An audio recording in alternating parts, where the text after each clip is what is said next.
बिस्मिल्लाहिर्रहमानिर्रहीम। Self dissipation, खुद फरेबी या अपने आप को धोखा देना।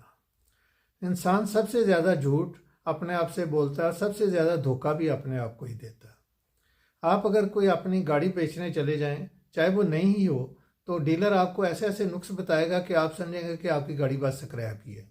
और अगर आप वही गाड़ी उसके पास ख़रीदने से चले जाएं तो ऐसी ऐसी तारीफ़ें करेगा कि आप समझेंगे कि मार्केट में इससे अच्छी गाड़ी तो कहीं पड़ी ही नहीं हुई है। तो इंसान जब किसी दूसरे को धोखा देने का सोचता है तो सबसे पहले वो अपने आप को धोखा देता है। कुरान पाक में भी सूरह क़यामा की आयत नंबर 14-15 में फरमाने बारी ताला है, बल्कि इंसान खुद ही अपने आप को खूब जानता है, अगरचे वो कितने ही बहाने पेश करे। यानी बंदे को खुद पता होता है कि वो क्या कर रहा है और क्या उसे नहीं करना चाहिए। इसी तरह सूरह यूसुफ की आयत नंबर 9 में हज़रत यूसुफ के भाइयों का एक बयान रिकॉर्ड नकल हुआ है। तो वो कह रहे हैं कि यूसुफ को तो मार ही डालो या इसे किसी नामलूम जगह फेंक दो कि तुम्हारे वालिद का रुख सिर्फ तुम्हारी तरफ ही हो जाए और इसके बाद तुम नेक हो जाना। यानी ये भी अपने आप को धोखा देने वाली बात थी ना। और हमारे यहाँ तो लोग खाने पीने की अशिया में भी खूब मिलावट करते हैं और लेबल पर लिख देते हैं खालिस कुदरती अज्जा से तैयार करदा। मिसाल के तौर पर लाल रंग के मशहूर मरूफ शरबतों में लाल रंग और खुशबू भला कौन सी जड़ी बूटियों से आते होंगे। इसी तरह कुछ लोग मिलावटशुदा अशिया को इस्लामी टच दे देते हैं कि जी खालिस इस्लामी शहद, तो ये भी चलता है। फिर हमारे मुआशरे में भाई जो हैं बहनों को ईसा नहीं देते हैं और ये कह करके उनको पढ़ाया, उनकी शादियाँ की, हत्ता कि उनके बच्चों की वलादत पर ही खर्चा किया। अब इनको विरासत में हिस्सा किस बात का दे। तो इस तरह लोग धोखाधड़ी से एक दूसरे का माल इकट्ठा करके फिर वो जब उन्हें गिल्ट होता है तो हज करने चले जाते हैं और समझते हैं कि हमारे सारे गुनाह माफ़ हो गए हैं। यानी हुकूक तो लोगों के मारे होते हैं और माफ़ी अल्लाह से मांग कर अपने आप को जन्नती समझते हैं। और इसी खुशी में कुछ लोग हज करने के बाद अपने ऊपर खुद साहता एक इस्लामी लिबादा ओढ़ लेते हैं और सूफ़ी भी बन जाते हैं। ये सब खुद फरेबी और अपने आप से झूठ बोलना नहीं तो और क्या है। ताहम खुद फरेबी आर्जी तौर पर किसी बंदे को फ़ायदा भी दे सकती है। मसलन बंदा किसी ज़िंदगी में कोई बड़ा मसला पेश आ गया तो वो उसको इग्नोर कर देता, कोई नहीं ठीक हो जाएगा बस। इसी तरह कई लोग होते हैं, ये मेरे देखने में भी ये लोग ऐसे आए हैं कि जिनको दिल का दौरा पड़ गया, प्रॉब्लम हो गई, स्टंट पड़ गया, लेकिन वो सिगरेट नोशी नहीं छोड़ते या और अपनी जो बुरी आदत है उनको नहीं चेंज करते।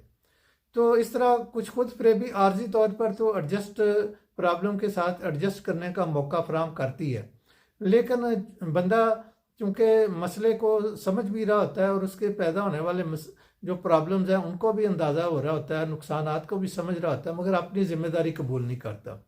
तो इस तरह जो बंदा खुद फरेबी में मुब्तला हो जाता है वो प्रॉब्लम को हल करने की सलाहियत से फारग हो जाता है। अब खुद फरेबी का इलाज कैसे किया जाए। ये कोई बंदा जानबूझकर तो खुद फरेबी में नहीं मुब्तला होता, लेकिन आदतन ही बस एक हमारे मुआशरे में ये हम लोग इस तरह कर लेते हैं कि खुद फरेबी में चले जाते हैं। तो जब आपके साथ या मेरे साथ कोई बंदा झूठ बोलता है या धोखा देता है तो हम लोग शोर मचाना शुरू कर देते हैं कि हमारे साथ फ्रॉड हो गया, हमारे साथ ये हो गया, वो हो गया। तो बंदा ये भी तो देखे ना कि वो रोज़ अपने साथ झूठ बोल रहा होता है, अपने आप को धोखा दे रहा होता है। तो मैं समझता हूँ कि जो बंदा अपने साथ झूठ बोलता है, अपने आप को धोखा देता है, तो उसके नतीजे में लोग भी उसके साथ झूठ बोलते हैं और उसको धोखा देते हैं। और अगर हम इस चीज़ से बचना चाहते हैं कि लोग हमारे साथ झूठ ना बोलें, हमें धोखा ना दें, तो सबसे पहले हमें अपनी जो सेल्फ है उसके ऊपर काम करना चाहिए और अपने आप से हमें मुखलिस होना चाहिए। अपने आप से हम झूठ ना बोलें, अपने आप को धोखा ना दें और सोच समझ कर और बड़ी तवज्जो के साथ हम अपनी ज़िंदगी को गुजारने की कोशिश करें और ज़मीनी हक़ाइक़ के मुताबिक फ़ैसले करें।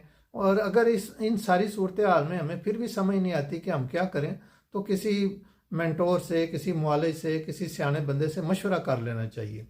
और अगर हमको मनफी नताइज जो हैं जिनको हम सेल्फ डिसेप्शन के ज़रिए या खुद फरेबी के ज़रिए इग्नोर कर रहे हैं, तो उनको एक्सेप्ट करके उनसे जो इश्यूज़ आ रहे हैं या उनकी वजह से हमारी ज़िंदगी में जो कुछ सख्ती या तंगी आ रही है उससे निपटने की हमें कोशिश करनी चाहिए।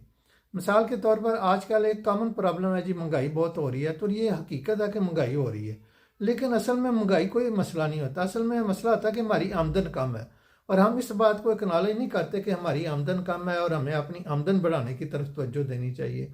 हम हुकूमत पे ये शोर मचाते रहते हैं जी, महंगाई कर दी, महंगाई कर दी, महंगाई को कम करें, महंगाई को कम करें, और हम अपनी ज़िम्मेदारी कबूल नहीं करते हैं।